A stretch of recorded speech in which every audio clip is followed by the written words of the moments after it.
Don't judge a book or a running shoe by its cover. All right? All right? It's hard. I get it. I get it.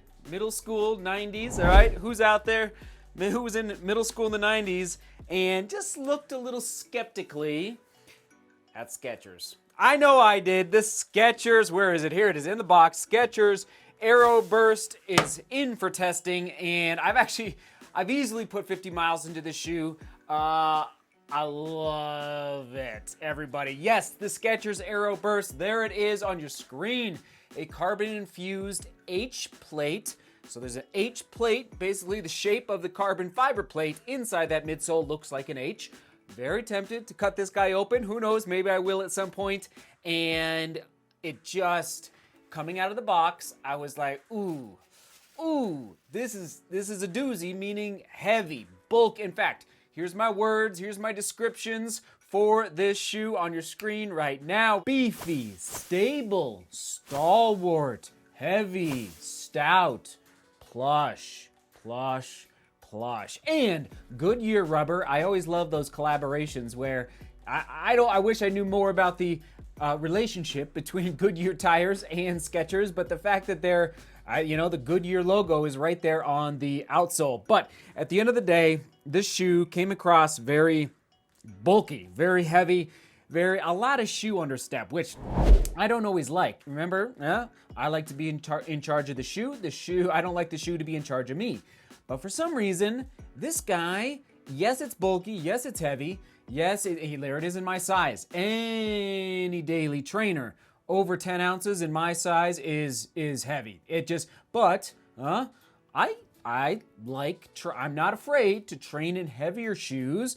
And then when you throw on a 4-ounce shoe on race day, this was yesterday's vlog, in case you missed it, the Nike Streak Fly 2, which I raced in Boulder for the Boulder 10K a couple days ago.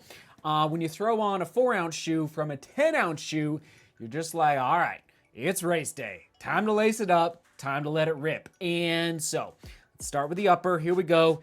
Basic engineered mesh, nothing to write home about. A little bit of a sloppy eyelet chain, could be cleaned up a little bit. It's fine. It laced on top of the foot fine, but a little sloppy there.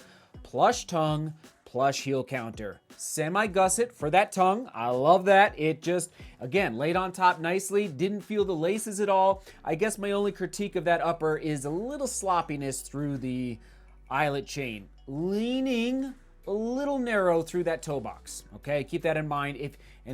I will try to link to it down below. I don't even know if Running Warehouse has this shoe yet. If they do, I'll put it down below, or I'll just link directly to the Skechers website. Thank you, Skechers, for sending this along. It is that Hyper Burst Ice midsole. Again, as far as feel, under step, it's dense. Think dense. And yes, it has forgiveness. Yes, the thumb test, it's got cushion, but it's definitely not unstable. Sometimes shoes that are extra soft or leaning soft and there's the stack height. Oh my goodness, 6mm drop. That is a high stack height. I was not expecting that when I actually didn't know the stack height until about 10 minutes ago when I was doing some research. And so it's very high. I like the 6mm drop, but just think stable, but yet not, and there's the durometer, so you might think, oh, that's kind of a high number for the durometer score, but it doesn't feel hard. Does that make, it feels like you sink in a little bit, but you don't overly sink in. It's not like going into a soft pillow. It's more of a, what are those pillows? The memory foam. It's more like of a memory foam feel when you're out there running for the foot. Does that help? Okay, as far as describing the feeling under step, I loved it. And I will keep training in it. And there's no sign of wear and tear on that Goodyear outsole. Not totally plastered for that outsole, which I appreciate, which reduces the weight of the shoe a little bit. Not that I'm worried about weight, but I like the fact that there is some exposed midsole foam there. On one last point, I guess at this point, well, first of all, $150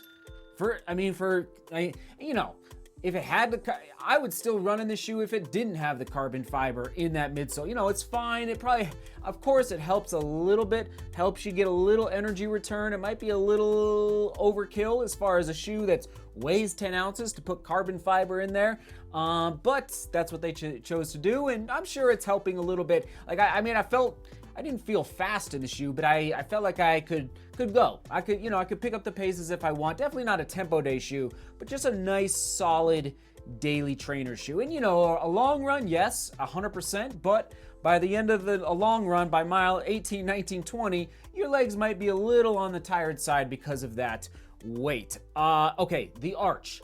A pronounced arch. I could feel the arch, not a horrible, but I could feel the arch a little bit through the foot strike. Just keep it up. Again, it didn't bother me, but I noticed, okay, again, getting back to a stable feel, support might be another way to say it. It felt supportive under there, and I like the colorway through that midsole as well. All right, question of the day, Skechers fans out there, make your voice heard down in the comments.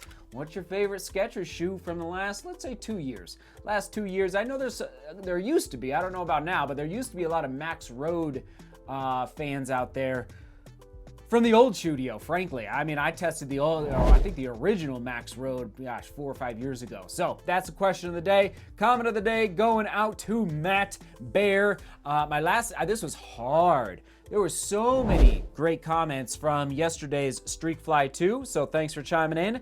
Matt says, my last 10K was in February where I got a 50-second, here we go, 50-second PR, 41:45 from the previous year. I ran that race in the Takumi Sen 10. In terms of Nike, I have basically built a new rotation this year around Nike after the strange release schedule for Adidas, who I'd been wearing for 11 plus years.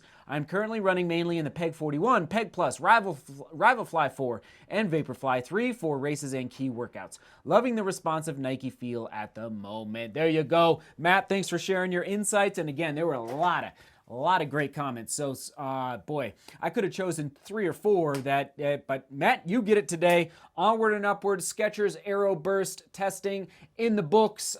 It's a buy. It's 100% a buy for, and I think it's going to go and go and go.